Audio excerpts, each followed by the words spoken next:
Hello guys, अस्सलाम वालेकुम। Welcome to my YouTube channel. आज हम बात करेंगे खलीफा यूनिवर्सिटी की, जो अबू धाबी में लोकेटेड है। इनकी स्कॉलरशिप की अनाउंसमेंट अभी हुई है और वो पाकिस्तानी तकरीबन लाखों करोड़ों रुपए स्कॉलरशिप में देते हैं। आपको यकीन नहीं आ रहा होगा, लेकिन मैं इनकी ऑफिशियल वेबसाइट पर जाकर ही ये स्कॉलरशिप आपको डिस्कस करूँगा। आपको ख़ुद पता चल जाएगा कि मैं सच बोल रहा हूँ। तो चलिए हम अपनी वीडियो को स्टार्ट करते हैं। लेकिन स्टार्ट करने से पहले यार एक छोटी सी रिक्वेस्ट है, अगर आपने अभी तक मेरा चैनल सब्सक्राइब नहीं किया है तो प्लीज़ इनको सब्सक्राइब करिए और बेल आइकन को दबाना मत भूलिएगा, ताकि अगली वीडियो की नोटिफिकेशन आपको टाइम पर मिल सके। तो फर्स्ट ऑफ ऑल आपको लोगों ने करना क्या है, गूगल पे जाना है और गूगल पे टाइप कर देना है खलीफा यूनिवर्सिटी। इनको आप सर्च करने के बाद आप लोगों के सामने एक ऐसा पेज हो जाएगा। आप लोगों ने इस एड्रेस को फॉलो करना है। इस एड्रेस को फॉलो करके आप लोग इनकी ऑफिशियल जो वेबसाइट है उस पर आ जाएंगे। अब हम एकेडमिक्स पर चलते हैं और एकेडमिक्स पर अपना कॉलेजेस की बेस पर भी आप लोग अपना मेजर या अपनी कोर्स को सेलेक्ट कर सकते हो, प्रोग्राम को। या इधर प्रोग्राम लिखा है अंडर ग्रेजुएट और ग्रेजुएट प्रोग्राम, इनकी बेस पर भी आप लोग अपना मेजर या प्रोग्राम फाइंड आउट कर सकते हो। जैसा कि मैं पोस्ट ग्रेजुएट पर क्लिक करता हूं तो ये देखिए पोस्ट ग्रेजुएट की विंडो मुझे ओपन हो गई है। अब हम फर्स्ट करेंगे क्या, फर्स्ट हमने अपने प्रोग्राम को फाइंड आउट करना है कि हम कौन से मेजर में अप्लाई करना चाहते हैं। तो सबसे पहले स्टेप यही होगा। अब अगर देखिए तो इसमें जो college of engineering and physical science है, जिसमें एरोस्पेस इंजीनियरिंग भी है, स्पेस सिस्टम एंड टेक्नोलॉजी भी है, गाइडेंस नेविगेशन भी है एंड कंट्रोल सिस्टम, और master of bio medical engineering भी है। इस तरह केमिकल इंजीनियरिंग हुई, इंजीनियरिंग एंड टेक्नोलॉजी हुई, और इसी तरह बहुत सारे कोर्सेज इसमें अवेलेबल हैं। जैसा कि आप लोग देख सकते हैं आर्टिफिशियल इंटेलिजेंस वगैरह, master of science in computer science, master of sciences in cyber security, electrical and computer engineering भी है। इसके साथ साथ टेक्नोलॉजी मैनेजमेंट और स्पेस सिस्टम एंड टेक्नोलॉजी। यानी आपने अपना जो है ना डिज़ायर्ड प्रोग्राम को चूज़ करना है।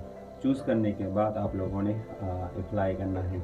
अब देखिए ये college of computer and mathematical science भी है। इसमें इनमें जो है ना बहुत सारे कोर्स अवेलेबल है, जैसा कि master of science applied chemistry हुई, मैथमेटिक्स हुई, फिज़िक्स हुआ, और मालिकुलर लाइफ एंड साइंसेस। इसी तरह बहुत सारे जो है ना कोर्स इसमें अवेलेबल है। इधर में पोस्ट डॉक्टर्स यानी पीएचडी वालों के लिए भी ये कोर्सेज अवेलेबल हैं। यानी पोस्ट ग्रेजुएट में मास्टर और पीएचडी दोनों के लिए कोर्सेज अवेलेबल है। बस यहाँ से आप लोगों ने क्या करना है, फाइंड आउट करना है। अच्छा, पहली स्टेप तो ये हो गई, आपने जब अपना कोर्स डिज़ायर्ड प्रोग्राम चूज़ किया, उसके बाद आप लोगों ने क्या करना है, एडमिशन पे आना है। एडमिशन पे आप आ जाएंगे पोस्ट ग्रेजुएट एडमिशन पर।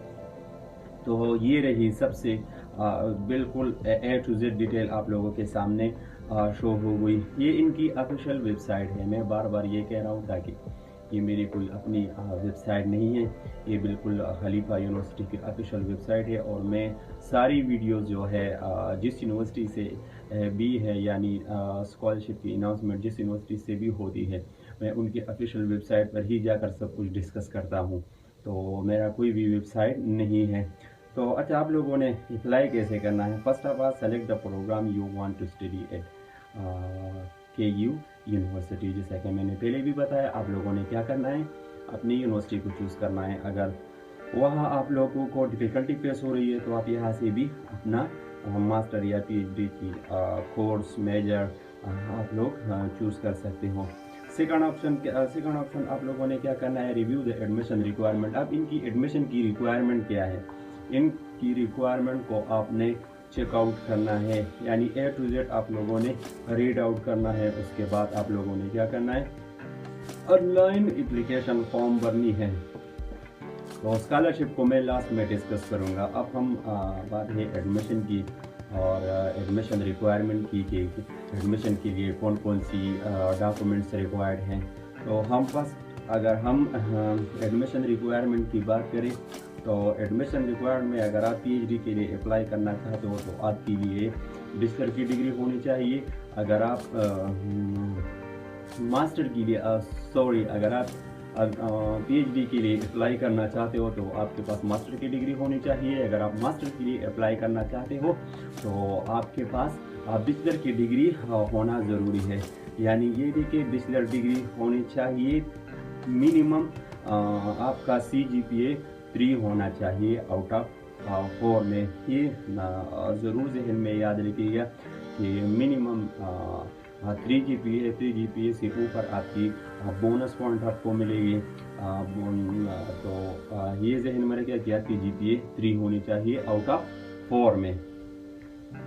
अगर हम minimum level of English proficiency के बारे में बात करें तो इंग्लिश प्रोफिशिएंसी इंग्लिश लैंग्वेज जो है वो अगर आपके पास टॉफल है तो आप लोगों ने इतना स्कोर सबमिट करना है। अगर आपके पास आइल्स वगैरह है तो आपको 6.5 बैंड लानी है।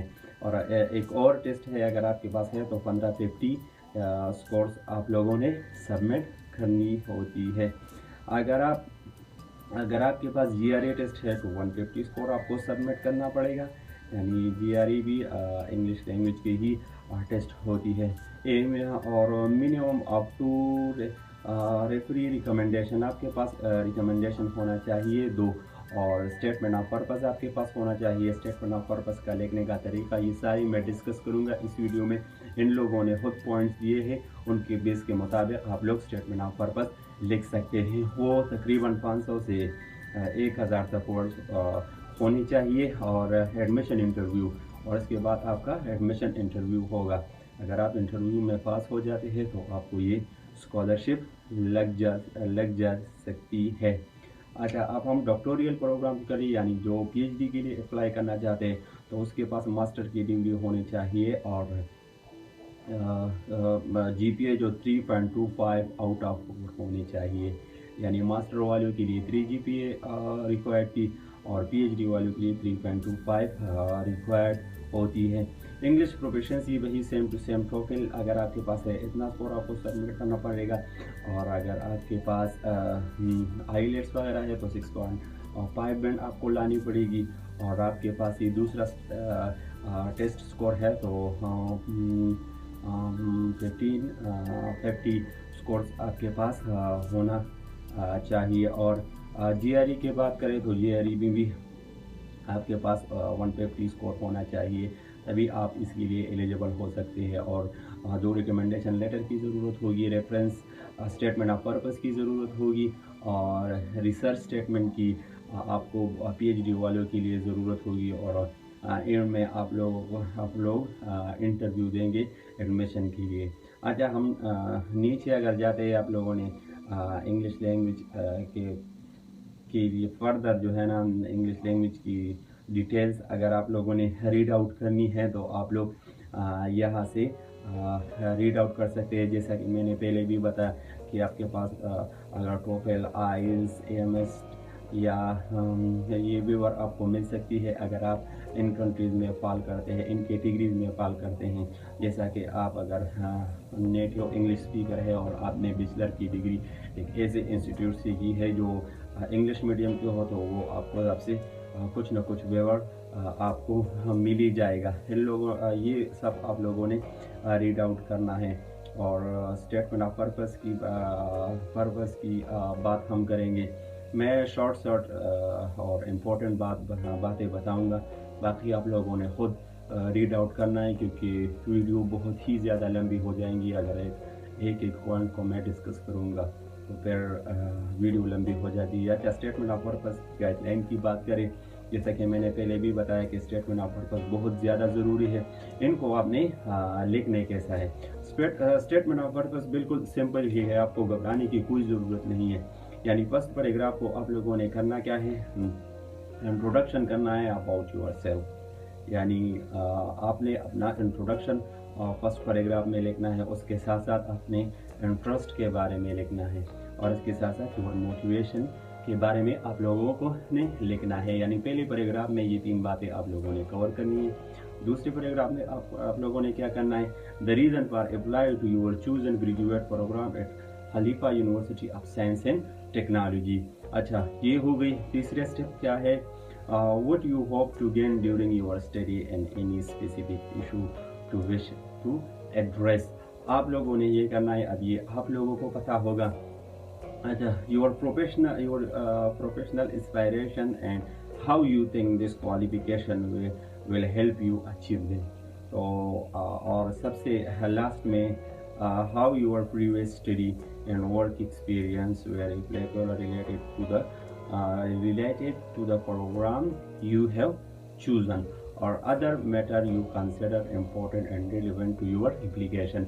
यानी ये 4-5 पॉइंट्स आप लोगों ने स्टेटमेंट ऑफ पर्पस में लिखनी है। इसके बेस पर आप लोगों ने स्टेटमेंट ऑफ पर्पस बनाना है। और एंड में जो है ना एक लाइन है, मैं other matter you consider important and relevant to your applicant। और बाकी स्टेटमेंट ऑफ पर्पस की एंड में अब आप लोगों को भी वो लोगों ने बताया है कि आपके पास कुछ ऐसा कुछ है जो एप्लीकेशन में रिक्वायर्ड है, यानी ये ज़रूर लिखिएगा। जैसा कि इन्होंने ये नहीं लिखा कि आपने अपने हॉबीज़ वगैरह लिखनी है, तो आप इसमें अपनी हॉबीज़ वगैरह ही लिख सकते हो। इसकी आपकी एकेडमिक प्रोफाइल जो है ना वो अच्छी खासी बन जाती है और आपकी स्कॉलरशिप की चांसेस बढ़ जाते हैं। अच्छा, तो हम रिसर्च स्टेटमेंट के बारे में बात करते हैं। रिसर्च स्टेटमेंट बेसिकली मास्टर वालों की नहीं होती है, आई थिंक ये पीएचडी वालों के लिए होती है, लेकिन उनके लिए भी गाइडलाइन उन लोगों ने मेंशन की हुई है। अच्छा, तो इसकी बेस पर भी ये तीनों पॉइंट्स हैं, इसके बेस पर भी आपने अपना रिसर्च स्टेटमेंट लिखना है। और रिसर्च इंटरेस्ट के बारे में आप लोगों ने लिखना होता है, और साथ में अपनी स्टडी के बारे में, अपनी रिसर्च या प्रोजेक्ट वर्क, पब्लिकेशन एक्सेट्रा, इसके बारे में आप लोगों ने रिसर्च स्टेटमेंट में लिखनी होती है। यानी इन तीनों पॉइंट्स के बेस पर आप लोग रिसर्च स्टेटमेंट लिख सकते हो। और अगर हम जीआरई की आप बात करें तो ये मैंने पहले भी बताया, और इसकी जो है ना इसकी और इंफॉर्मेशन भी है, आप लोग रीड आउट कर सकते हो। अच्छा, required documents needed when you apply online. ये अप्लाई ऑनलाइन है, और इसमें ये डॉक्यूमेंट्स जो लगते हैं हम अब उसी में ही उस पर ही बात करेंगे। डॉक्यूमेंट्स आपके पास क्या क्या होना चाहिए अप्लाई करते वक्त। जब आप अप्लाई के लिए बैठते हो तो आपके पास बैचलर या मास्टर डिग्री की सर्टिफिकेट होनी चाहिए। इनकी कॉपी आपके पास ज़रूर होनी चाहिए। अब सबसे इम्पोर्टेंट बात, इक्विवेलेंसी सर्टिफिकेट बहुत ही ज़्यादा ज़रूरी है, क्योंकि वो अप्लाई में ज़रूरी होता है। अब इक्विवेलेंसी सर्टिफिकेट आप लोगों ने कहाँ से लेनी है? अब ये जो है ना, ये इक्विवेलेंसी सर्टिफिकेट ये इशू करते हैं यूएई मिनिस्ट्री ऑफ एजुकेशन।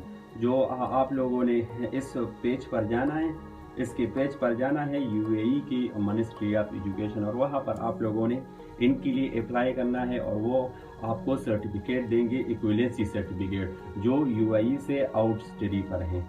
उनकी आप जब अप्लाई करोगे वो आपको सर्टिफिकेट देगा, तो फिर आप लोगों ने क्या करना है, इस स्कॉलरशिप के लिए अप्लाई करना है। और ऑफिशियल स्कूल ट्रांसक्रिप्ट आपको ग्रेडिंग स्केल, यानी वो ट्रांसक्रिप्ट जिसमें जो है ना सारी डिटेल्स आपकी लिखी हुई होती है, आपकी सब्जेक्ट वाइज, और इसमें कितनी सी जीपी, यानी पूरी डिटेल ट्रांसक्रिप्ट बस मांग रहे हैं आप लोग वही सबमिट कर दें। और इंग्लिश लैंग्वेज को टेस्ट स्कोर आपको सबमिट करना पड़ेगा, आइल्स, टोफेल, जीआरई या कोई दूसरा टेस्ट स्कोर है, ये अगर ये आपके पास है तो आप लोग सबमिट कर सकते हो, यानी करेंगे आप लोग। अच्छा, हम नीचे बात करें तो जीआरई आपको जो है ना सबमिट करनी पड़ेगी। और अच्छा, और आपने क्या करना है, सीवी, यानी आपने यूरोपास सीवी बनानी है। अगर यूरोपास सीवी बना सकते हो तो बहुत ही अच्छा होगा, क्योंकि यूरोपास सीवी प्रोफेशनली जो है ना सबसे बेस्ट है। तो स्टेटमेंट ऑफ पर्पस आप लोगों ने बनानी है, जैसा कि हमने पहले डिस्कस किया। और पासपोर्ट आपके पास होना चाहिए। और फ़ोटो आपके पास वाइट बैकग्राउंड होना ज़रूरी है, यानी ये अप्लाई में रिक्वायर्ड होगी। अच्छा, अगर काफ़ी अब फैमिली बुक ये आप लोगों के लिए नहीं है, क्योंकि ये यूएई सिटीज़नशिप के लिए है। स्टेटमेंट ऑफ पर्पस ज़रूरी है, स्टेटमेंट ऑफ रिसर्च स्टेटमेंट बहुत ज़्यादा ज़रूरी है, आप लोगों ने लिखना है। और अप्लाई के टाइम पर आप लोग शॉर्ट फॉर्म में सबमिट करेंगे। यानी रिसर्च स्टेटमेंट वो मास्टर वालों के लिए नहीं है, वो सिर्फ पीएचडी वालों के लिए है। तो ये जहन में याद रखिए कि रिसर्च स्टेटमेंट सिर्फ पीएचडी वालों के लिए होती है। अच्छा, अगर आपकी एप्लीकेशन इनकम्प्लीट हो जाती है तो वो आपको डायरेक्टली रिजेक्ट कर देंगे। और ये कुछ 2-3 पॉइंट्स है, इनको भी आप लोगों ने रीड आउट करना है।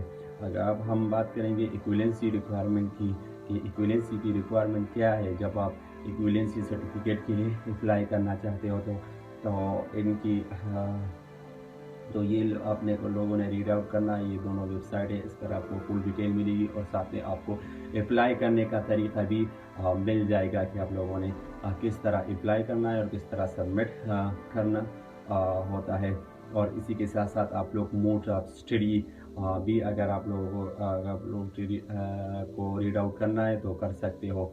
अच्छा, review the scholarship for post graduate student.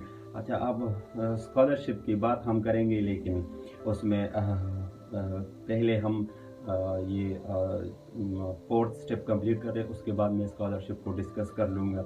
Submit your application, आप लोगों ने क्या करना है, सबमिट एप्लीकेशन करना है का, यानी ये 18 दिसंबर से इनकी लास्ट डेट स्टार्ट हो गई है और 30 अप्रैल 2024 तक इनकी लास्ट डेट है। यानी 30 अप्रैल अभी भी तकरीबन 3 महीने हैं। तो 3 महीने में आप अपना डॉक्यूमेंट्स रेडी करिएगा और अप्लाई करिएगा, क्योंकि ये बहुत ही ज़्यादा अच्छी नहीं, सबसे बेस्ट अपॉर्चुनिटी है। बहुत ज़्यादा अमाउंट ये लोग देते हैं, अभी मैं स्कॉलरशिप में डिस्कस करने वाला हूँ।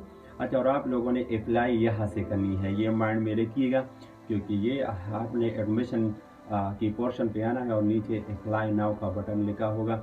अगर आप इंटरेस्टेड है, अप्लाई करना चाहते हैं तो आप लोग अप्लाई कर सकते हैं। और बाकी नीचे क्वेश्चन वगैरह है, जैसा कि कैन आई ऐड और change my reference after I have submit online application. तो ये कुछ पॉइंट्स है आप लोगों ने रीड आउट करना है। यानी जैसा कि मैं फर्स्ट आपको एक्सप्लेन कर रहा हूँ कि जब आप ऑनलाइन एप्लीकेशन को सबमिट करोगे और आपको पता चल गया कि ना यहाँ पर मिस्टेक है, तो आप डायरेक्टली आप जो है ना एप्लीकेशन एडिट नहीं कर सकते। आप लोगों ने ईमेल करना होता है उन लोगों को, मुझे ये एप्लीकेशन एडिट करनी है। यानी सारी जो है ना टू रिकमेंडेशन लेटर होनी चाहिए। तो ये कुछ 4-5-6 पॉइंट्स है, आप लोगों ने खुद रीड आउट करना है। अब हम स्कॉलरशिप की बात करें, जो पोस्ट ग्रेजुएट और ग्रेजुएट की स्कॉलरशिप के बारे में अगर हम बात करें, तो ये 2 तरह की स्कॉलरशिप होती है। एक तो मास्टर वालों के लिए होती है और दूसरा पीएचडी वालों के लिए होती है। और चाइना स्कॉलरशिप काउंसिल ये चाइनीज़ के लिए होती है, तो इनको छोड़िए।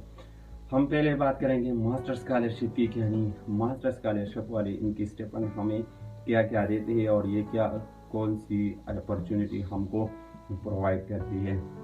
यानी ये टायर 1 एंड 2 है, जो कैटेगरी 1 और कैटेगरी 2 भी आप इन लोगों को कह सकते हो। इसी तरह कैटेगरी 3 और कैटेगरी 4, मैं सारी कैटेगरी को एक्सप्लेन करूंगा। जब आप जिसमें भी फॉल करेंगे तो वो आपको उतना ही अमाउंट और इसके साथ साथ जो भी ये लोग फैसिलिटी देते हैं वो आपको प्रोवाइड करेगी।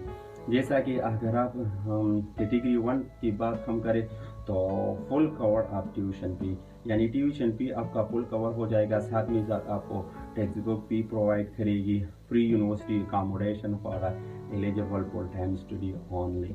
तो आपको अकोमोडेशन भी फ्री मिलेगी। मेडिकल इंश्योरेंस भी आप लोगों को प्रोवाइड की जाएंगी। मोबाइलाइजेशन एंड डीमोबाइलाइजेशन फ्लाइट टिकट्स भी आप लोगों को प्रोवाइड किए जाएंगे। Coverage of UAE visa application फ़ी भी आप लोगों को प्रोवाइड की जाएगी।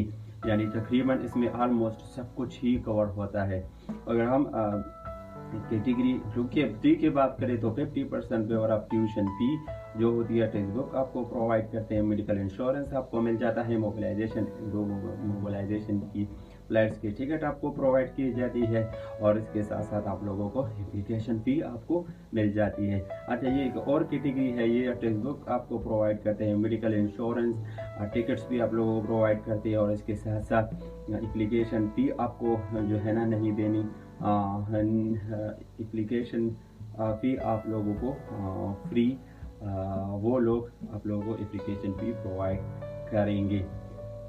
अच्छा, ये हुई मास्टर स्कॉलरशिप की। अगर हम पीएचडी की स्कॉलरशिप को डिस्कस करें तो पीएचडी की स्कॉलरशिप आप लोग क्या क्या प्रोवाइड करते हैं। अच्छा, हम कैटेगरी 1 की बात करें तो full coverage tuition free best monthly stipend, यानी इतना अमाउंट आपको देगी, यानी 20,000 रुपये। 20,000 आप इसको कन्वर्ट करें पाकिस्तान या इंडियन रुपीज़ में तो आपको पता चल जाएगा कि ये लोग मंथली अमाउंट कितना देते हैं। बहुत ही ह्यूज अमाउंट है पीएचडी वालों के लिए। तो अच्छा, एडिशनल मंथली अलाउंस भी आपको इतना मिल जा सकती है। उसके साथ इसके अलावा आपको टेक्स्ट बुक भी प्रोवाइड की जाएगी, और अगर आपकी रिसर्च वर्क वगैरह कॉन्फ्रेंसेस वगैरह है तो वो भी आप लोगों को इसकी एक्सपेंसेस वगैरह कवर होगी, इसमें आपको दी जाएगी।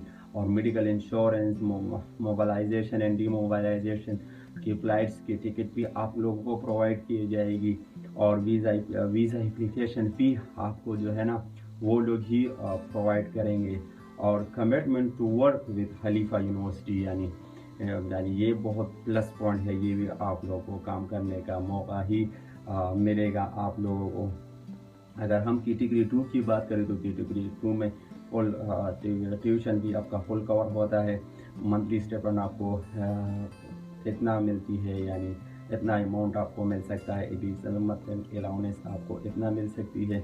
टेक्स्ट बुक आपको प्रोवाइड किए जाएंगी, और अगर आप कोई रिसर्च कॉन्फ्रेंस या सब्जेक्ट्स तो इम्प्रूवल या जो कुछ भी है आपकी के रिलेटेड, तो वो भी आप लोगों को प्रोवाइड किए जाएगी। और साथ में साथ मेडिकल इंश्योरेंस, फ्लाइट्स के टिकट और वीज़ा एप्लीकेशन फॉर्म, और committed to work with Khalifa University आप लोगों को ये बहुत प्लस पॉइंट है। और कैटेगरी 3 के बारे में बात करें तो 75% ट्यूशन फी आप लोगों की कवर हो जाती है। मंथली स्टिपेंड भी आप लोगों को अलाउ करती है, इसके साथ साथ टेक्स्ट बुक भी प्रोवाइड करती है। और international research conference subjects to approval, ये भी हो सकती है। मेडिकल इंश्योरेंस, फ्लाइट्स के टिकट्स, वीज़ा एप्लीकेशन फॉर्म आपको प्रोवाइड कर देते हैं, और साथ में मौका मिलता है खलीफा यूनिवर्सिटी में काम करने का। और कैटेगरी 4 है 50% ट्यूशन फी और वेवर है, एकोमोडेशन आपको फ्री मिल जाती है, बुक्स आपको फ्री मिल जाती है, मेडिकल इंश्योरेंस, फ्लाइट्स के टिकट, वीज़ा एप्लीकेशन फॉर्म, ये सब कुछ आपको मिल सकती है इस कैटेगरी में। अच्छा, दूसरी स्कॉलरशिप के बारे में स्टडी पाथ। ये स्टडी पाथ स्कॉलरशिप है। अगर ये आपको मिल जाती है तो इसमें भी फुल कवरेज ऑफ ट्यूशन भी है। मंथली स्टिपेंड आपको 4,000 देंगे, और फ्री यूनिवर्सिटी अकोमोडेशन भी आपको देंगे, टेक्स्ट बुक आपको प्रोवाइड करेगी, और साथ ही साथ support to attend international research conference subject to approval, medical insurance, flights की टिकट, वीज़ा एप्लीकेशन फी आप लोगों को प्रोवाइड की जाएगी।